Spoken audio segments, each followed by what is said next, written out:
Welcome back to Toon X Byte channel for amazing story, जहां हम daily आपके लिए अमेजिंग स्टोरी लाते हैं। आओ मजेदार, सुपर कूल और ट्विस्टेड कहानियों के साथ अपनी रियलिटी को फिर से रीसेट करो। आइए शुरू करते हैं। आज हम आपके लिए एक नई कहानी लाए हैं जो आपको बहुत अच्छी लगेगी। इस स्टोरी का नाम है मैजिकल काइट एडवेंचर। आइए हमारे साथ इस कहानी को देखते हैं। मकर संक्रांति का दिन था। गांव का माहौल उल्लास और उमंग से भरा हुआ था। चारों तरफ चहल पहल थी। बच्चे मैदान में दौड़ रहे थे, पतंगें उड़ा रहे थे और तिल गुड़ के लड्डुओं की मिठास हवा में तैर रही थीं। आसमान में हर तरफ रंग बिरंगी पतंगें दिखाई दे रही थीं। इस खुशनुमा माहौल में काव्या और अर्जुन भी अपनी पतंग उड़ा रहे थे। काव्या, जो अपने दादाजी की दी हुई पतंग को लेकर बहुत गर्व महसूस करती थी, पूरे जोश और आत्मविश्वास से पतंग उड़ाने में लगी हुई थी। उसकी पतंग पुरानी थी, लेकिन उस पर बना चमकता हुआ सुनहरा सूर्य इसे बाकी पतंगों से अलग और खास बनाता था। अर्जुन, जो शरारती स्वभाव का था, हमेशा काव्या की टांग खींचने में लगा रहता।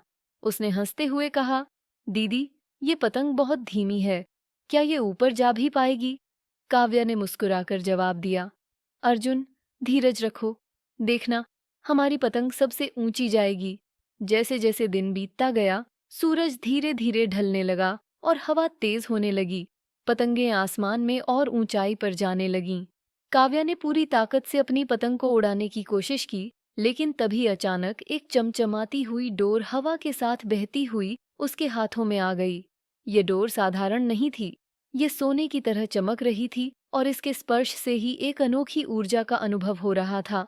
अर्जुन ने उत्साहित होकर कहा, दीदी, इसे अपनी पतंग पर बांधते हैं, ये हमारी पतंग को और ऊंचा ले जाएगी। काव्या ने थोड़ी झिझक के साथ सहमति दी और सुनहरी डोर को अपनी पतंग से बांध दिया।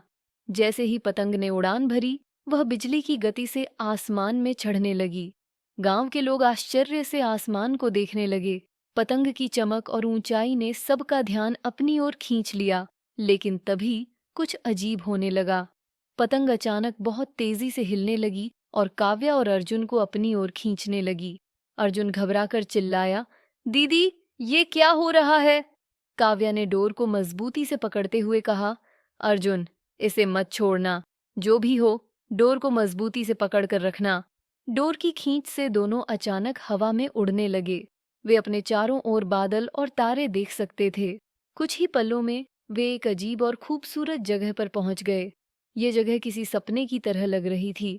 चारों तरफ तैरते हुए बादल, चमकते हुए तारे और हवा में झूलती हुई रोशनी। यह आकाश लोक था, एक ऐसा स्थान जहां पृथ्वी की कल्पनाएं हकीकत बनती थीं। उनके सामने एक दिव्य आकृति प्रकट हुई। यह वायु देवता थे, जिनका स्वरूप अलौकिक था। उनकी पोशाक हवा की तरह हल्की और पारदर्शी थी और उनकी आंखों में एक दिव्य चमक थी। वायु देवता ने मुस्कुराते हुए कहा, काव्या और अर्जुन, तुम दोनों यहाँ आने के लिए चुने गए हो। तुम्हारी पतंग और यह सुनहरी डोर आकाश की प्राचीन कहानी से जुड़ी है। यह डोर आकाश लोक और पृथ्वी को जोड़ने का माध्यम थी, लेकिन अब यह टूट गई है। अगर इसे सही समय पर ठीक नहीं किया गया तो दोनों लोकों का संतुलन बिगड़ जाएगा। ये तुम्हारी जिम्मेदारी है कि तुम इस डोर के टुकड़ों को ढूंढकर इसे फिर से जोड़ो। काव्या ने दृढ़ता से कहा, हम तैयार हैं, बताइए, हमें क्या करना होगा? वायु देवता ने उन्हें 3 स्थानों के बारे में बताया जहां डोर के टुकड़े छिपे हुए थे। हर स्थान एक चुनौती थी, जिसे उन्हें अपने साहस और बुद्धिमत्ता से पार करना था। पहला स्थान गूंज की घाटी थी। यह घाटी हवा की मधुर ध्वनियों से भरी हुई थी, लेकिन सही सुर को पहचानना आसान नहीं था। जैसे ही काव्या और अर्जुन घाटी में पहुंचे, उन्होंने देखा कि चारों तरफ हवा में गूंजती हुई ध्वनियां थीं। काव्या ने ध्यानपूर्वक हवा की आवाज़ों को सुनना शुरू किया। उसने अर्जुन से कहा, हमें सही सुर को पहचानना होगा। अगर हम ध्यान से सुनेंगे तो हम इसे ढूंढ सकते हैं। अर्जुन ने अपनी शरारत भुलाकर गंभीरता से सुरों को सुनना शुरू किया। आखिरकार उन्होंने सही सुर की पहचान की और घाटी के बीच से सुनहरी रोशनी का पहला टुकड़ा हासिल किया। दूसरा स्थान तैरते हुए द्वीपों का था। ये द्वीप पानी के ऊपर तैरते थे और हर पल अपना स्थान बदलते रहते थे। यह स्थान किसी भूल भुलैया से कम नहीं था। काव्या ने धैर्य के साथ रास्ता ढूंढने की कोशिश की, जबकि अर्जुन अपनी तेज नजरों से सही दिशा का पता लगाने में मदद कर रहा था। कई कोशिशों के बाद वे द्वीप के केंद्र में पहुंचे, जहां दूसरा टुकड़ा रखा हुआ था। जैसे ही उन्होंने इसे उठाया, पूरा द्वीप सुनहरी रोशनी से भर गया। तीसरा और आखिरी टुकड़ा एक गुस्सैल बादल के बीच छिपा था। यह बादल बिजली गिरा रहा था और डरावना लग रहा था। वायु देवता ने उन्हें एक जादुई मंत्र दिया, जिससे उनकी पतंग तूफान का सामना कर सके। काव्या और अर्जुन ने साहस दिखाया और अपनी पतंग को संभालते हुए तूफान के बीच से आखिरी टुकड़ा निकाल लिया। यह उनके लिए सबसे कठिन चुनौती थी, लेकिन उन्होंने इसे सफलतापूर्वक पार कर लिया। तीनों टुकड़ों को जोड़ते ही पतंग एक सुनहरी पक्षी में बदल गई। यह पक्षी आकाश, लोक और पृथ्वी का संतुलन बहाल करने वाला प्रतीक था। वायु देवता ने मुस्कुराकर कहा, तुम दोनों ने साबित कर दिया कि साहस, धैर्य और एकता से कुछ भी संभव है। अब आकाश और पृथ्वी फिर से संतुलन में हैं। काव्या और अर्जुन वापस पृथ्वी पर लौट आए। जैसे ही वे गांव में पहुंचे, उनकी पतंग ने प्रतियोगिता जीत ली। गांव के लोग उनकी तारीफ करने लगे। अर्जुन ने खुशी से कहा, दीदी, हमारी पतंग ने सच में सबको पीछे छोड़ दिया।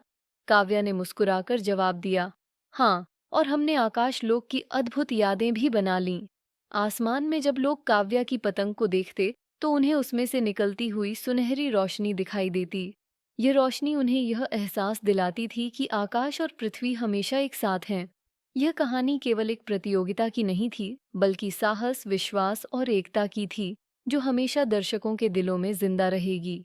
अगर ये वीडियो आपको पसंद आया हो तो एक लाइक मार दो, और अगर और भी मस्त कंटेंट चाहिए तो सब्सक्राइब जरूर कर लो। अपनी दोस्तों के साथ शेयर भी कर दो, ताकि हम और ग्रो कर सकें। आपकी सपोर्ट से ही तो हम आगे बढ़ते हैं।